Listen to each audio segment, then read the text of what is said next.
Fala pessoal, beleza? Vídeo novo no canal aí. Mas antes disso, não se esqueça, deixe seu like, se inscreva no canal, acione o sininho de notificações para novos conteúdos. E bora lá, vamos ver aqui o que o mestre Samurai das Finanças vai dizer para nós sobre a escala 6x1. Fala aí, professor. O fim da escala 6x1 vai quebrar a economia do país? Este é o assunto do vídeo hoje.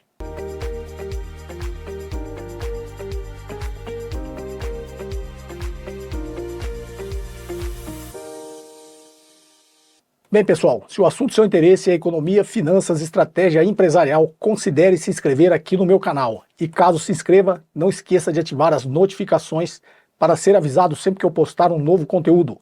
Caso goste, não esqueça de clicar no like e fazer os seus comentários aqui abaixo. Vamos lá ao assunto de hoje. A PEC que propõe o fim da jornada 6x1, ou seja, trabalhe 6 dias e descanse apenas um, continua gerando um maior volume de notícias e comentários ainda, não só na internet, como no mundo real. Então vou ler aqui algumas notícias, e são milhares que saem, geralmente pela mídia sai sempre contra, né, esse fim dessa jornada. Então vou ler apenas algumas aqui e fazer uma análise um pouquinho detalhada do que convencionou-se chamar de narrativas, né? Então aqui vou pedir para pôr na tela: o fim da escala 6x1 seria uma bomba econômica para o Brasil. Luciano Hang fala sobre escala 6x1, o brasileiro não quer trabalhar menos. Federação das Indústrias do Estado de Minas Gerais, fim da escala 6x1 pode impactar setor produtivo em 38 bilhões. Campos Neto, fim da escala 6x1 será bastante prejudicial ao trabalhador. Zema sobre escala 6x1, deveria ficar a cargo da empresa e do trabalhador.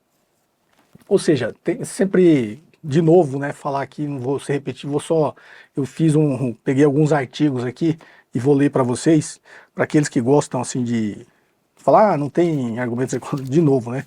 Vou ter que falar aqui, mas para não ser repetitivo, deixa eu só ler aqui para vocês aqui alguns trechos. Tem a ver com esse negócio das notícias, né? Do que a grande imprensa, do que as empresas, os empresários colocam na mídia aí para que as pessoas reflitam em cima do ponto de vista deles, né? Você vê que é só picareta, né? Eles nunca perguntam pro povo. É só meia dúzia de empresários ultra ricos, ultra bilionários. Depois esses jornalões tudo comprado, tudo vagabundo. Esses que são o câncer da nação, que é Globo Lixo, Estadão, a Folha de São Paulo. São os lixos, são o câncer do país. Tem que ser deturpado esse pessoal daqui, dessa terra aqui, ó. Mas não perguntou para nenhum cidadão na rua, comum.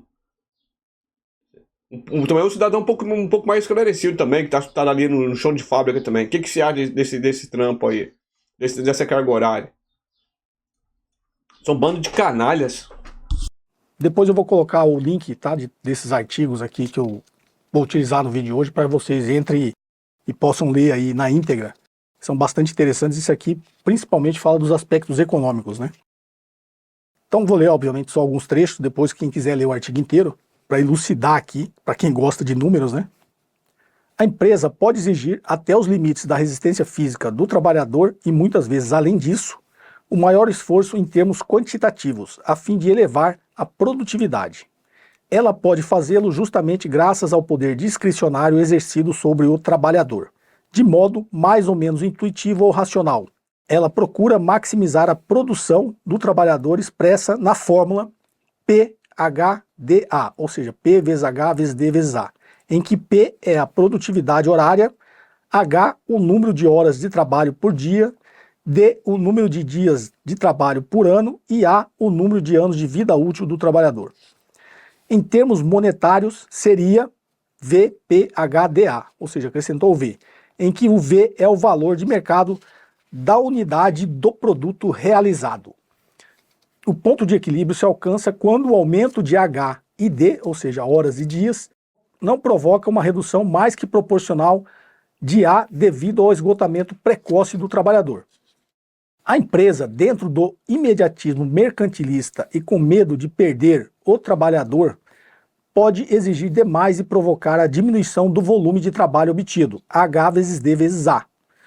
O fato provavelmente acontece mais nos períodos de alta conjuntura, quando a empresa quer aproveitar os preços elevados do produto, ainda que sacrificando o trabalhador. Isso sugere que, com a decadência da economia, o tratamento reservado ao trabalhador terá relativamente melhorado ao longo dos anos por considerações puramente econômicas. Esse é um trecho, como eu disse, para quem quiser depois eu coloco esse artigo. Eu propositei. Você vê que já é um artigo pesado, né? É para arrancar o couro do cidadão mesmo. Mas vamos analisar aqui que o professor vai dizer o que é a análise dele. Qual que é a análise dele? Totalmente troquei algumas palavras, agora eu vou ler o texto original. Uai, ele mudou as palavras ali? Vamos ver o que... Não entendi bem não, mas vamos ver o que vai mencionar agora. Foi proposital. Esse artigo aqui, ó. Os aspectos econômicos do processo abolicionista. É da Mirceia Buesco, professora da PUC do Rio de Janeiro, do Instituto Histórico e Geográfico Brasileiro. Vai estar aqui no link para vocês poder ler ele inteiro. É um artigo interessante que fala realmente dos aspectos econômicos. Eu propositalmente troquei as palavras aqui, eu vou ler o texto original para vocês. Como eu disse no vídeo anterior, sempre tem os argumentos econômicos. Em todas as ocasiões, os argumentos sempre são econômicos. Agora o texto original. O dono do escravo podia exigir, até os limites da resistência física do escravo, e muitas vezes, além disso, o maior esforço em termos quantitativos, a fim de elevar a rentabilidade do escravo. Ele podia fazê-lo justamente graças ao poder discricionário exercido sobre o escravo. De modo mais ou menos intuitivo ou racional, ele procurava maximizar a produção do escravo expressa na fórmula PHDA, em que P é a produtividade horária, H o número de horas de trabalho por dia, D o número de dias de trabalho por ano e o A o número de anos de vida útil do escravo. Em termos monetários seria VPHDA, em que V é o valor de mercado da unidade do produto realizado. O ponto de equilíbrio se alcançava quando o aumento de H e D não provocava uma redução mais que proporcional de A devido ao esgotamento precoce do escravo. Evidentemente, o dono, dentro do imediatismo mercantilista e com medo de perder o escravo por deserção, morte e etc., podia exigir demais e provocar a diminuição do volume de trabalho obtido, H vezes D vezes A. O fato provavelmente acontecia mais nos períodos de alta conjuntura, quando o dono queria aproveitar os preços elevados do produto, ainda que sacrificando os escravos. Isso sugere que, com a decadência secular da economia do Brasil colonial, o tratamento reservado ao escravo teria relativamente melhorado ao longo dos anos por considerações puramente econômicas. É o mesmo trecho, só que esse original, com as palavras original que eu li antes, eu só troquei as palavras de dono de escravo por empresa e escravo por trabalhador. Jesus Cristo. Você vê como é que é, né? Você ouviu, né? É igualzinho hoje, você só muda as palavras, mas o raciocínio, a ideia é a mesma coisa. Exploração total do trabalhador. É exploração total do trabalhador. É o fim da picada isso aí. A gente precisa tomar consciência e mostrar para os nossos irmãos e irmãs, trabalhadores e trabalhadoras, que a gente continua na escravidão moderna. O que a gente recebe de salário mínimo, de moradia, de educação, de saúde, é tudo na base de uma escravidão. Tudo bem, não está na senzala, parece legal, mas a gente continua com o mesmo sofrimento. Boleto para pagar, conta de luz cara pra caramba, água muito cara, trabalho precário, 44 horas semanais, 40 horas semanais. E para receber quanto? Um salário mínimo. E quem que apoia isso aí? Jornalões, os latifundiários e os bancos. Esses cânceres são os cânceres dessa terra aqui, ó. A gente tem que juntar força e eliminar da nossa pátria aqui esses tipos de vigaristas. Imprensa maldita, banco gananciosos latifundiários, preguiçosos e a pequena burguesia exploradora, predatória. Eu falo pequena porque são poucas pessoas que têm o domínio total da economia. É uma vergonha. Vamos ver que o professor vai mencionar mais ainda. Se você voltar ao vídeo e escutar quando eu troquei essas palavras, você vai ver que são os mesmos argumentos. Os mesmos argumentos, só troca as palavras. Então, quando as pessoas falam que a discussão não é profunda, eu continuo afirmando que não é uma discussão econômica. Esse artigo aqui, da professora Mircea, mostra que os argumentos, e esse artigo aqui é de 1988, ou seja, não é de agora também, mostra que esses argumentos econômicos foram utilizados também quando o Brasil queria abolir a escravidão. Eu vou aproveitar esse mesmo artigo e ler alguns trechos interessantes aqui. A própria escravidão da antiguidade havia sido liquidada dentro de um cenário moral, social e econômico alterado. A instituição começou a ser criticada pelos filósofos estoicos como Sêneca e Crisóstomo, ambos do século I depois de Cristo, em nome da razão, da solidariedade e da dignidade humana.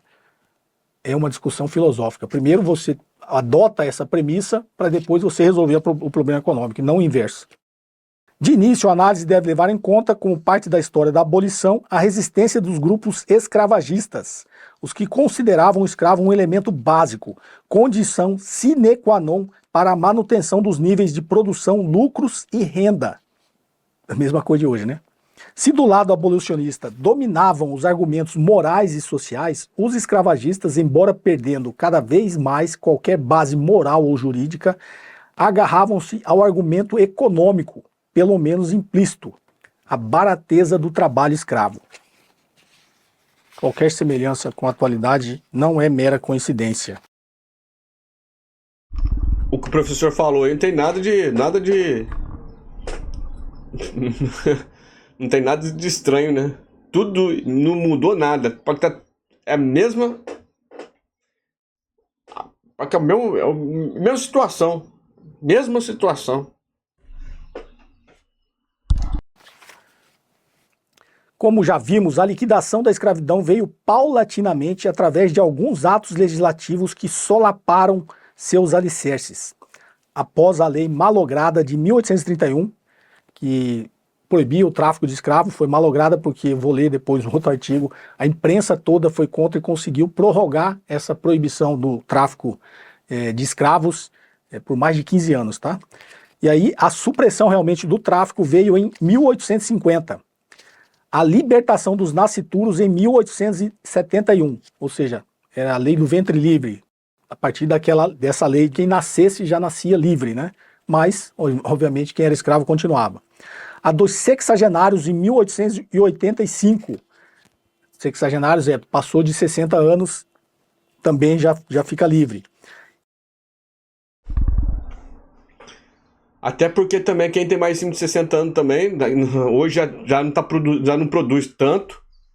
Mas imagina aquela época, então. Era um peso vivo. O dono da fazenda, é claro, né? E a abolição em 1888 com a Lei Áurea, né?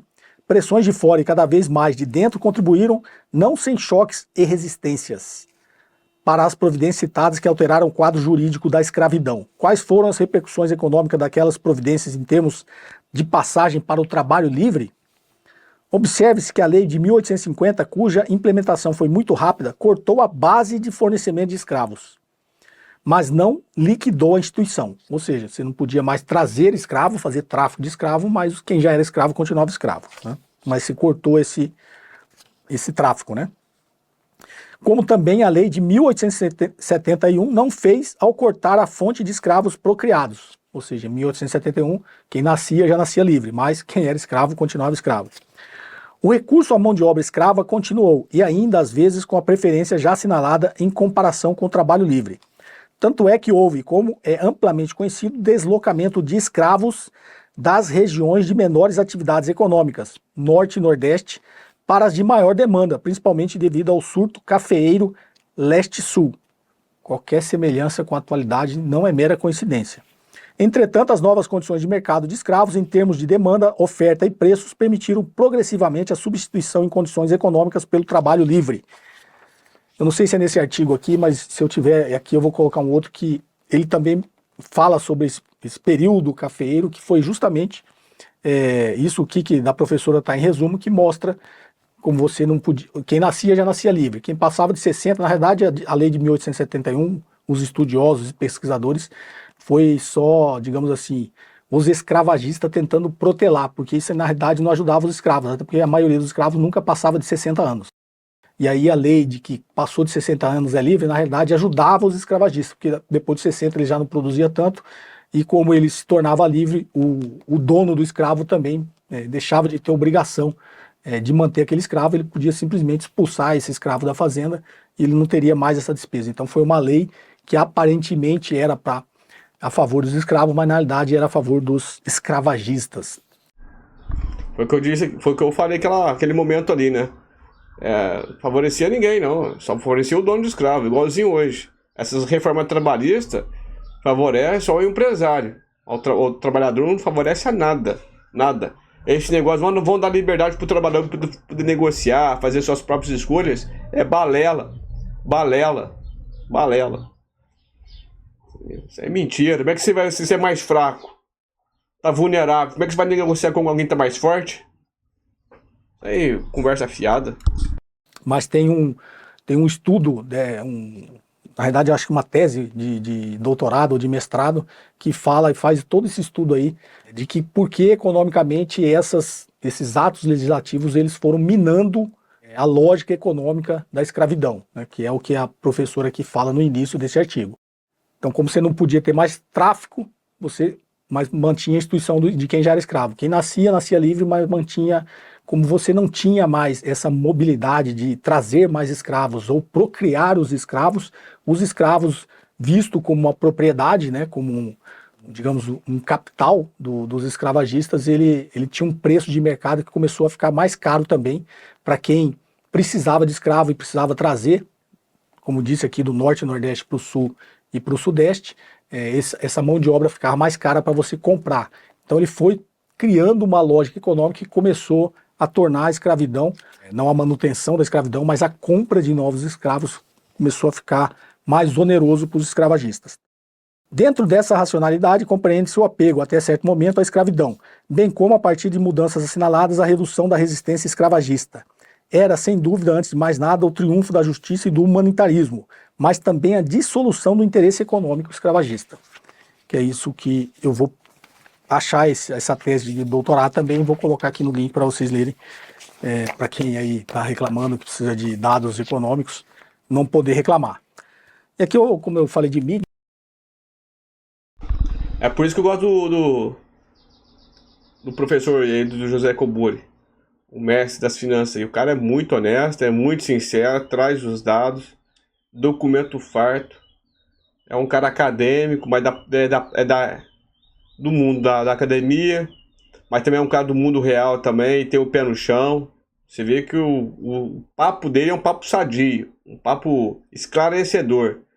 Não tem muito essa filura aí que o pessoal fica fazendo aí, de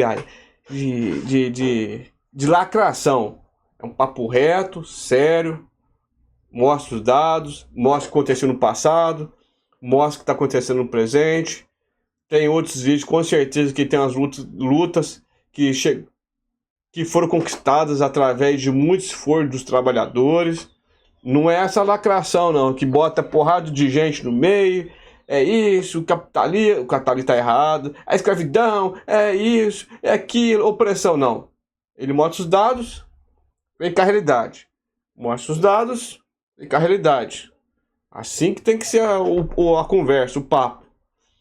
Que tem muito lacrador aí, que sou contra, não vou ficar citando não, mas a maioria aí não é contra o sistema. É lacração. Essas mídias, eu vou ler algumas notícias aqui, pra gente, só duas, né? Já encerrando o vídeo. A abolição repentina da escala 6x1 é a grande questão nacional neste momento. A abolição repentina da escala 6x1 é o pesadelo do comércio. A abolição repentina da escala 6x1 é finalmente o pleito supremo, de cuja solução depende o respeito à propriedade, à prosperidade, à integridade e o futuro do país. A abolição repentina da escala 6x1 é, pois, uma questão de interesse geral da pátria, uma questão política, uma questão de administração, uma questão econômica. Essa é uma notícia que saiu no jornal Pacotilha, de 10 de outubro de 1884. Eu troquei aqui as palavras também de escravidão por escala 6x1, só para vocês verem que fez sentido a notícia que eu li. Vou ler a original agora. A abolição repentina do elemento servil, o elemento servil é a escravidão, tá? A abolição repentina do elemento servil é a grande questão nacional neste momento. A abolição repentina do elemento servil é o pesadelo do comércio. A abolição repentina do elemento servil é, por assim dizer, o objeto sobre o qual deve recair a atividade da grande e patriótica opinião da província. A abolição repentina do elemento servil é finalmente o pleito supremo de cuja solução depende o respeito à propriedade, à prosperidade, à integridade e ao futuro do país. A abolição repentina do elemento servil é, pois, uma questão de interesse geral da pátria, uma questão política, uma questão de administração e uma questão econômica. O que ele falou é engraçado, né? Ele só trocou o servil pela escala 6x1, encaixou certinho, né? Não muda, não muda. O que muda é a consciência. Outra coisa que eu questiono muito também, o pessoal que faz muito anacronismo. Não. O que muda é o discernimento e a expansão do nosso intelecto, da consciência. Para se chegar nisso também, existe... Bom, eu não sou especialista nessa área aqui, mas acredito eu, ou é pela informação, ou é pelo instinto. Existe... Tem gente que tem quarta série aí, que hoje seria a quinta série, tem um instinto, ele consegue captar as coisas assim no ar, assim, vendo, assim, ouvindo, assim, capita. E tem outro que tem que fazer um estudo mais aprofundado. Para a gente poder fazer essa transformação, a gente tem que agregar esses dois princípios. Mas que o professor falou aí é interessantíssimo. O discurso não mudou. E talvez, se ele for buscar mais para trás ainda, vai ser o mesmo discurso. Se não duvidar, é o mesmo que colocaram na Revolução Industrial na Inglaterra. Se não duvidar, deve ser o mesmo. Isso aqui é a imprensa, como eu falei lá no início, que conseguiu protelar, né, a proibição de tráfico de escravos por 15 anos. Né? Foi feita uma lei em 1831 e a imprensa, esse aqui é um artigo, isso aqui na realidade é o livro, tá? Eu vou até pôr o link aqui de uma tese que depois virou um livro, que fala exatamente sobre o papel da imprensa, que conseguiu protelar por muito tempo o fim da escravidão. E essas são notícias que saíram nos jornais da época. Tá? Eu peguei só duas aqui para vocês terem uma ideia. Essa segunda eu já vou ler original, não vou mudar aqui, mas se vocês fizerem o exercício inverso e trocar as palavras, você vai ver que é as mesmas notícias que saem hoje. Essa aqui saiu no jornal O País, de 7 de maio de 1881. Devemos desconfiar desses pseudos liberais. Na realidade, no século XIX, eram liberais e conservadores. Né? É o mesmo conceito que é o conceito europeu e estadunidense, né? Que conservadores e liberais é esquerda e direita nos nossos princípios aqui, não é liberais sob o ponto de vista econômico, né? Mas essa notícia aqui, eles falam dos liberais como era quem defendia a abolição da escravidão. Devemos desconfiar desses pseudos liberais que, tratando de legislar, enxergam sempre nas mais graves questões sociais somente o lado humanitário. São comunistas que trazem ao seio da sociedade o veneno fatal de suas ideias. Hoje querem esbulhar-nos desta propriedade porque é desumana. Amanhã, por caridade, nos obrigarão a vestir os proletários. Depois, lembrar-se-ão por equidade de distribuição de terra.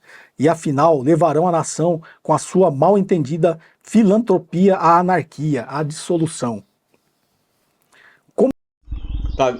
Tá ouvindo que o terrorismo? Que o mundo vai acabar, tudo vai desmoronar. É o terrorismo. O terrorismo verbal psicológico, né? Como nação possuidora de escravos, está o Brasil em condições especiais que de todo ponto o inibem de levar a efeito a emancipação sem prévia indenização, porque todo o país vive exclusivamente da lavoura e esta é feita exclusivamente pelos escravos.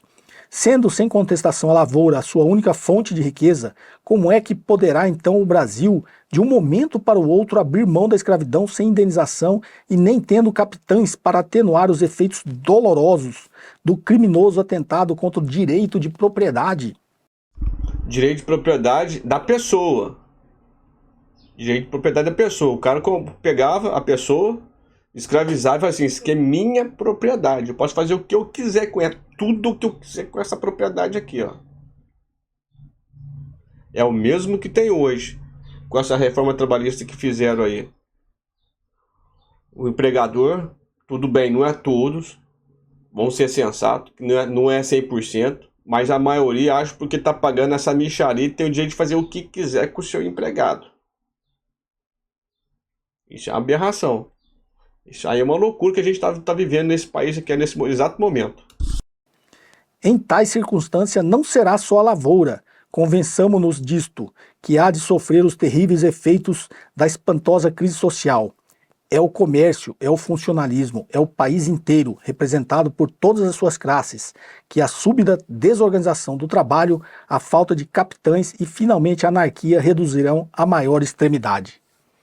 Notícia de toda a imprensa, tem várias notícias nesse livro, vocês vão ver, de toda a imprensa se posicionando com argumentos econômicos, né? Argumentos aqui de que vai acabar, o país vai acabar, nesse caso aqui vai virar uma anarquia, né? E não aconteceu nada disso, até porque, eu não sei se eu falei no outro vídeo, existe também a questão econômica, que quando passaram obviamente teve um momento de transição também, né? Muitos trabalhadores que eram escravos deixaram de ser escravos, passaram por necessidades, mas você agora remunerando uma classe que não recebia nada, você criou também uma massa salarial, uma massa de renda. Claro, a pessoa tem dinheiro agora, você consegue girar a roda da economia com mais velocidade, né? É a pessoa consumindo ali, né? Tendo crédito, investindo. É bem interessante. Você libertando a pessoa pensa que o estímulo à economia aumenta, né? Crédito, dinheiro. Ah, eu quero um tijolo, quero um cimento, quero isso, quero. Então a roda da economia começa a girar com mais força. Que foi utilizado para ser consumida também, né? Para ser consumida, que é exatamente o que vai acontecer agora, né? O trabalhador também com mais dia de descanso. Então, setores da economia serão também beneficiados, porque são trabalhadores que possivelmente vão ter acesso a mais educação, a mais cultura, a mais lazer, a mais entretenimento. Então, tem setores da economia que vão ser beneficiados. Como eu digo, a economia vai se ajustar. Esses argumentos aqui da época da escravidão.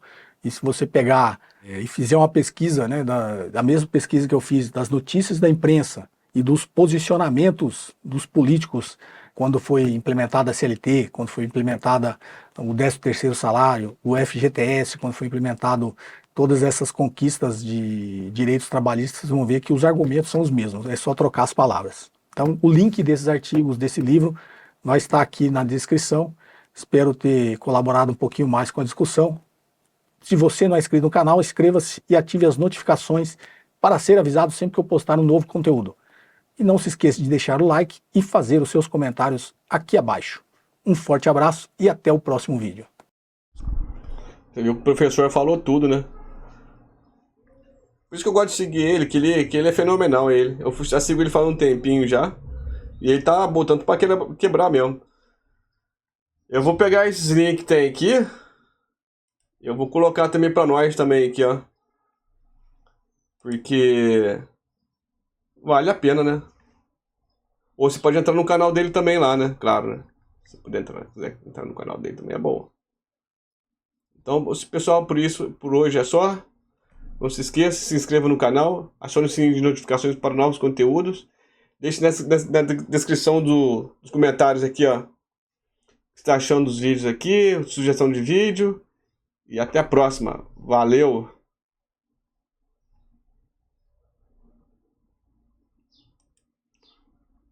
Vídeo forte, né, pessoal? Vídeo forte. Vídeo muito forte.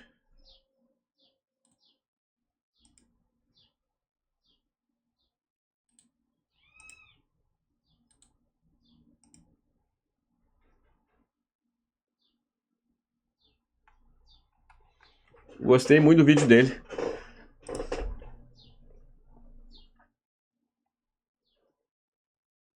Pessoal, então é isso aí. Vamos encerrando por hoje aqui.